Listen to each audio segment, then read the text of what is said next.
Hi everyone. तो चलो आज का टॉपिक स्टार्ट करते हैं। आज का टॉपिक है हमारा गैल्वेनिक सेल। इस टॉपिक को स्टार्ट करने से पहले थोड़ा सा रिमाइंड करा दूँ आपको, प्रीवियस लेक्चर में हमने क्या क्या पढ़ा है। हमने पढ़ा था वहाँ पे इलेक्ट्रोलाइटिक सेल के बारे में कि इलेक्ट्रोलाइटिक सेल क्या होता है। उसमें हमने यही पढ़ा था कि इलेक्ट्रिकल एनर्जी क्या करता है, केमिकल एनर्जी में कन्वर्ट करता है। अगर हम बात करें इनपुट की, तो इलेक्ट्रोलाइटिक सेल के अंदर इनपुट क्या है, इलेक्ट्रिकल एनर्जी, और आउटपुट क्या मिलता है हमको, केमिकल एनर्जी, राइट। लेकिन अगर हम गैल्वेनिक सेल की बात करें तो यहाँ पे इनपुट होता है केमिकल एनर्जी और आउटपुट क्या होता है, इलेक्ट्रिकल एनर्जी, राइट। तो यही कॉन्सेप्ट है, बिल्कुल अपोजिट है। अगर हम बात करें सीबीएसई एनसीईआरटी बुक की, तो एनसीईआरटी में पहले गैल्वेनिक सेल पढ़ना है आपको। अगर उस टेक्स्ट बुक में जाके देखना आप, फर्स्ट गैल्वेनिक है, सेकेंड इलेक्ट्रोलाइटिक है। लेकिन मैंने आपको पहले इलेक्ट्रोलाइटिक पढ़ा है। इसका फंडा ये है कि आपको गैल्वेनिक अच्छे से क्लियर हो पाए, ठीक है। पहले अगर आप गैल्वेनिक पढ़ते तो आप कंफ्यूज रहते दोनों टॉपिक पे, ठीक है। तो गैल्वेनिक में अब देखो, वहाँ पे मैंने आप लोगों को बताया था कि वहाँ पे नॉन स्पॉन्टेनियस रिडॉक्स रिएक्शन होता है, लेकिन गैल्वेनिक के अंदर क्या होता है, स्पॉन्टेनियस रिडॉक्स रिएक्शन होता है। नॉन स्पॉन्टेनियस आपको पता था, मैंने बताया, फिर भी मैं रिमाइंड करवा देती हूँ कि नॉन स्पॉन्टेनियस में क्या होता है, वो खुद से कुछ नहीं करता, उसको चाहिए होता है पीछे से इनपुट। लेकिन स्पॉन्टेनियस में क्या होता है, वो क्या करते हैं कि वो खर्च करते हैं, मीन्स अपनी एनर्जी को खर्च करते हैं। तो यहाँ पे इनको खुद से खर्च करना पड़ता है, ठीक है, इनको ज़रूरत नहीं होती किसी चीज़ की। तो यहाँ पे स्पॉन्टेनियस होता है। लेकिन अगर हम बात करें इलेक्ट्रोलाइटिक की, तो नॉन स्पॉन्टेनियस होता है। ये बहुत इंपॉर्टेंट है क्योंकि इसका डिफ्रेंसिएशन क्वेश्चन पूछे जाते हैं। वहाँ पे डेल्टा जी की वैल्यू क्या होती है, पॉजिटिव होती है। क्यों? क्योंकि वो नॉन स्पॉन्टेनियस है। क्यों होता है उसका बहुत अच्छा डायग्राम के थ्रू आप लोगों को समझाया है मैंने, तो आई होप ये चीज़ क्लियर होगी। गैल्वेनिक के अंदर डेल्टा जी की वैल्यू हो जाती है निगेटिव। क्यों? क्योंकि ये स्पॉन्टेनियस रिएक्शन है। ये चीज़ प्लीज़ ध्यान रखना। और मैंने ये भी बताया है कि एनोड पे ऑक्सीडेशन होता है और कैथोड पे होता है रिडक्शन। लेकिन अगर हम इलेक्ट्रोलाइटिक सेल की बात करें तो एनोड पे याद करो, पॉजिटिव साइन था या निगेटिव साइड था, याद है, निगेटिव साइन था या पॉजिटिव था? वहां पे एनोड पे क्या था, किस साइड था anode, left side, cathode right side या लेफ्ट साइड, क्या था? वहां पे एनोड पे पॉजिटिव साइड होता है और कैथोड पे निगेटिव साइड होता है।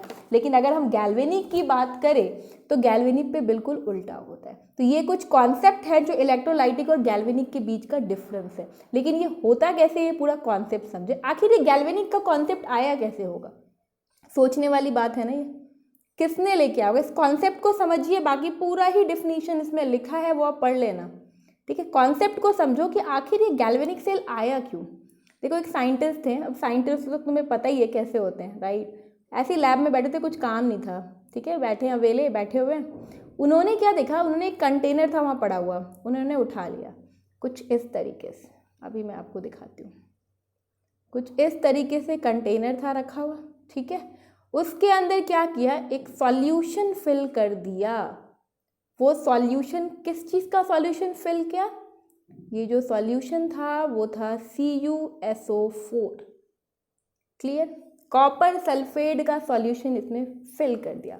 और ये जो कॉपर सल्फेट का सॉल्यूशन होता है, ये होता है हमारा ब्लू कलर का, ये ध्यान रखना, ठीक है। और ये कैसा सॉल्यूशन होगा, ये सॉल्यूशन होगा हमारा एक्वस सॉल्यूशन, क्लियर है। कैसा सॉल्यूशन होगा, एक एक्वस सॉल्यूशन होगा। क्या डाला इसमें, कॉपर सल्फेट, किस कलर का होता है, ब्लू कलर का। अब देखिए इसका कॉन्सेप्ट, एक रॉड पड़ी थी, उस रॉड को इसके अंदर कर दिया उन्होंने डिप, कुछ इस तरीके से। और ये रॉड कैसी थी, ये रॉड थी हमारी जिंक की रॉड थी, ठीक है। जिंक का रॉड उन्होंने कर दिया उसके अंदर डिप, और उसके बाद क्या हुआ वो देखिए, ये था जिंक का रॉड, राइट। ये कॉन्सेप्ट समझ आ रहा है। एक लिया, एक कंटेनर, कंटेनर के अंदर सॉल्यूशन फिल कर दिया। वो सॉल्यूशन था कॉपर सल्फेट का, और वो कैसा सॉल्यूशन था, ब्लू कलर का सॉल्यूशन था। उसके बाद क्या हुआ, ब्लू कलर के सॉल्यूशन में उन्होंने क्या किया, एक्वस सॉल्यूशन था। एक्वस सॉल्यूशन आप लोगों को पता है कैसा सॉल्यूशन होता है, जो वाटर में इजिली, वाटर की क्वांटिटी, मतलब वाटर सॉल्वेंट कैसा होगा, वाटर होगा, और इसमें एक जिंक की रॉड लगा दी। अब क्या होता है, ये तो उन्होंने कर दिया। उसके बाद वो कुछ ऑब्जर्व करने लगे, ठीक है। वो क्या क्या ऑब्जर्व किए वो आपको मैं बताती हूँ। उन्होंने ऑब्जर्व किया, फर्स्ट चीज़, ठीक है, क्या दिखा होगा उनको, उन्होंने देखा कि जो रॉड हमने डाली जिंक की, ठीक है, उसका मास मीन्स उसका वेट क्या हो रहा है, उसका वेट हो रहा है डिक्रीज। फर्स्ट पॉइंट क्या देखी, ये मैं आप लोगों को लिखवा दूंगी, अभी बस कॉन्सेप्ट को समझो कि फर्स्ट पॉइंट उन्होंने देखा कि जो जिंक है उसका वेट डिक्रीज होने लगा कुछ इस तरीके से, वेट कुछ इस तरीके से रॉड था, ठीक है, सॉल्यूशन के अंदर, और ये क्या होने लगा, इसका वेट होने लगा डिक्रीज। मतलब कैसा हुआ होगा, कुछ इस तरीके से, थोड़ा सा वेट समझ लो ऊपर से चला गया, कुछ इस तरीके से उसका हो गया वेट डिक्रीज। तो फर्स्ट तो इन्होंने ये देख लिया। दूसरा इन्होंने देखा जब ये चीज़ होने लगी तो सेकंड उन्होंने क्या देखा, उन्होंने देखा कि जो ब्लू कलर का सॉल्यूशन था, सॉल्यूशन कैसा था हमारा, सॉल्यूशन हमारा जो था कॉपर सल्फेट का, वो कैसा था, ब्लू कलर का था ना, और ये ब्लू कलर होने लगा डिसअपियर। मतलब सेकंड पॉइंट उन्होंने देखा कि ये कलर क्यों डिसअपियर होने लग रहा है ना, ये क्वेश्चन है, राइट। अब ये कलर हो गया डिसअपियर, तो उन्हें लगा यार कहाँ से, मतलब कहीं ना कहीं जिंक, अब एक चीज़ सोचो, जिंक पे आयन अगर Zn2+ है, मतलब कहीं ना कहीं उसका मास डिक्रीज हो रहा है, तो उसका आयंस क्या है, उसका आयंस उस कॉपर सल्फेट के साथ जाके मिल रहा है। और ब्लू कलर क्यों था, ये क्वेश्चन है ना, कि ब्लू कलर क्यों था कॉपर सल्फेट, मीन्स उस पानी का कलर, कॉपर सल्फेट का सॉल्यूशन ब्लू क्यों था, इसकी वजह से, कॉपर की वजह से, कि सल्फेट की वजह से ब्लू होगा, कॉपर की वजह से होगा, इसकी वजह से उस पानी का कलर था ब्लू, राइट। अब क्या हुआ, अब ये जब कॉन्सेप्ट उन्होंने देखा कि अच्छा इसकी वजह से ब्लू कलर है, थर्ड पॉइंट उनको क्या दिखता है वो देखिए। थर्ड पॉइंट उन्होंने देखा उसमें कि अब क्या हो रहा है कि जितने भी जो वो डिज़ोल्व हुए, आखिर कहीं ना कहीं वो डिज़ोल्व हुए होंगे अंदर जाके, किसके, जिंक, जो जिंक का रॉड हमने लगाया है उसका रॉड का अंदर जाके कहीं ना कहीं उसके अंदर मेल्ट हुआ होगा ना, उसका आयंस कहाँ मिलेगा, उस सॉल्यूशन में ही मिलेगा। तो क्या हुआ, उन्होंने देखा कि कुछ ये जो रॉड था यहाँ पे जो मास इसका डिक्रीज हुआ कुछ इस तरीके से, वहाँ जाके कुछ इस तरीके के प्रेसिपिटेट जमा हो गए हैं जिसका कलर है रेडिश ब्राउन कलर, राइट। उसका कलर कैसा था, रेडिश ब्राउन कलर। थर्ड चीज़ उन्होंने ये देखी। चौथी चीज़ उन्होंने देखी कि भाई इसमें मतलब हाथ डाल के देखोगे तो उसका क्या हुआ, उसका टेम्परेचर इंक्रीज होने लगा, मतलब टेम्परेचर कैसा हो गया, इंक्रीज होने लगा। चौथी चीज़ उन्होंने ये नोटिस की कि मैंने जो सॉल्यूशन डाला था और अभी मैं डाल रहा हूँ तो उसका टेम्परेचर क्यों इंक्रीज हो रहा है, मतलब कहीं ना कहीं हीट का फॉर्मेशन हो रहा है, वहाँ पे हीट इवॉल्व हो रहा है, राइट। अब उन्होंने, ये तो नेचुरल है ना, उन्होंने कुछ किया नहीं, नॉर्मल है, इसमें कुछ भी कहीं से नहीं लगा, ऑटोमेटिकली ये सारी चीज़ें हो रही हैं, ठीक है। समझ रहे हो मेरी बात को, मैं क्या बोलना चाह रही हूँ, मतलब ये चीज़ें ऑटोमेटिकली हुई है। तो अब उन्होंने सोचा कि यार ये ऑटोमेटिकली चीज़ें हो रही, तो जो हीट हो रहा है इसका तो कोई यूज़ ही नहीं हो रहा, क्यों ना हम इसका यूज़ करवाएं, ठीक है। तो यहीं से आपका गैल्वेनिक का कॉन्सेप्ट स्टार्ट हो जाता है। लेकिन अब देखिए एक चीज़ और, अगर हम बात करते हैं जिंक की, ठीक है, तो हमने जिंक का रॉड लगाया था, मीन्स ये जिंक है, और क्या हुआ होगा, उसने क्या किया होगा बताओ, उसने किया होगा 2 इलेक्ट्रॉन, ठीक है, रिड्यूस किया होगा। और ये इलेक्ट्रॉन किसने लिया, सॉल्यूशन में था कॉपर, राइट। कॉपर ने क्या किया होगा, कॉपर ने 2+ लेके और यहाँ पे क्या किया, उन्होंने 2 इलेक्ट्रॉन लूज करके कुछ इस तरीके से, यही हुआ होगा ना। ध्यान करो जो मैंने तुम्हें बताया है पहले वाले लेक्चर में, ऑक्सीडेशन और रिडक्शन वाला केस। तो ये क्या इसमें ऑक्सीडेशन और रिडक्शन हो रहा है, दोनों केस में ऑक्सीडेशन और रिडक्शन हो रहा है ना। मतलब ऐसे केसेस को हम क्या बोलते हैं, ऐसे केसेस को हम बोलते हैं रिडॉक्स रिएक्शन। याद है आपको रिडॉक्स रिएक्शन, रिडॉक्स रिएक्शन में क्या होता है, ऑक्सीडेशन और रिडक्शन होता है। तो कुछ यहाँ भी ऐसा ही हुआ, ऑक्सीडेशन और रिडक्शन हुआ। तो जब उन्होंने सोचा कि यार एक कंटेनर में ये सारा काम हमने करवाया है, क्यों ना हम इनडायरेक्ट वे में रिडॉक्स रिएक्शन करवाएं। ये तो डायरेक्ट रिडॉक्स रिएक्शन हो रहा है ना, क्योंकि हमने क्या किया था, हमने यहाँ पे एक ही कंटेनर लिया है कुछ इस तरीके से और उसी में सब कुछ डाल दिया, मीन्स कॉपर सल्फेट का भी सॉल्यूशन है, ऊपर से लगा दिया जिंक का रॉड, ठीक है। लेकिन ये एक ही कंटेनर में हो रहा है ना, तो मतलब ये नहीं हो तो ये कैसा है, ये डायरेक्ट रिडॉक्स रिएक्शन है या नहीं है ना। तो अब उन्होंने सोचा कि चलो अब हम इनडायरेक्ट रिडॉक्स रिएक्शन करवा के देखते हैं कि तब क्या होता है, शायद उस जो हीट जो एनर्जी निकल रही है उसका कुछ काम आ जाए, उसको कुछ हम कर सके। यही दिमाग में उनके आया और उन्होंने गैल्वेनिक का कॉन्सेप्ट सोच लिया कि चलो देखते हैं सक्सेसफुल, साइंटिस्ट तो ऐसे ही होते हैं यार, एक्सपेरिमेंट करते हैं, सक्सेसफुल होना ना होना वो तो आगे की बात, लेकिन वो करते हैं, 10 बार करेंगे एक चीज़ को तभी वो रिजल्ट आती है और तब हम उसको आज यूज़ कर रहे हैं, राइट। तो देखिए अब क्या होता है, अब उन्होंने क्या किया यहाँ, तो अब उन्होंने क्या किया, अब उन्होंने यहाँ पे लिया कुछ इस तरीके का 2 कंटेनर, पहले वाले में एक था, यहाँ पे 2 है। अब देखो क्या किया उन्होंने, इस कंटेनर के अंदर उन्होंने क्या किया, वहाँ पे क्या था, कॉपर सल्फेट का सॉल्यूशन था और जेडन की रॉड लगी थी। तो यहाँ पे उन्होंने क्या किया, इस वाले फर्स्ट वाले में ZnSO4 का सॉल्यूशन डाल दिया और रॉड किसकी लगा दी, जिंक की लगा दी, कुछ इस तरीके से। दूसरे केस में इन्होंने CuSO4 का सॉल्यूशन लिया और कैसा रॉड लगा दिया, यहाँ पे ये रॉड लगा दिया उन्होंने कॉपर का, ठीक है। कुछ इस तरीके से उनके दिमाग में एक कॉन्सेप्ट आया, उन्होंने कुछ इस तरीके से किया, मीन्स यहाँ पे इनको इनडायरेक्ट रिडॉक्स रिएक्शन करवाना है। अब देखिए ध्यान से, आपको पता है अब यहाँ पे ये चीज़ है, अब याद कीजिए Zn क्या करता था, Zn2+ इलेक्ट्रॉन कॉपर को देता था, कुछ इसी तरीके से हुआ है ना पीछे। अब यहाँ अगर Zn को Zn2+ देना है और यहाँ से इसको जाना है यहाँ, तो ये ऐसे कैसे ट्रेवल करेगा, इसके लिए हमें एक वायर की ज़रूरत पड़ेगी या नहीं पड़ेगी, पड़ेगी। कुछ इस तरीके की वायर हमें लगानी होगी तभी तो यहाँ से यहाँ जाएगा। अब ये जाए कैसे, अब ये सवाल है ना। तो यहाँ पे मान लो कि अगर Zn2+ जो आयन है हमारा, उसको जाना है यहाँ पे और इसको 2 इलेक्ट्रॉन देना है, उसके लिए उन्होंने क्या किया, एक वायर लगा दिया। और उस वायर में भी उन्होंने ये सोचा कि अगर हम वायर लगाते हैं, ठीक है, कुछ इस तरीके से उन्होंने क्या, ठीक है। अब यहाँ पे उन्होंने 2 कंटेनर उठा के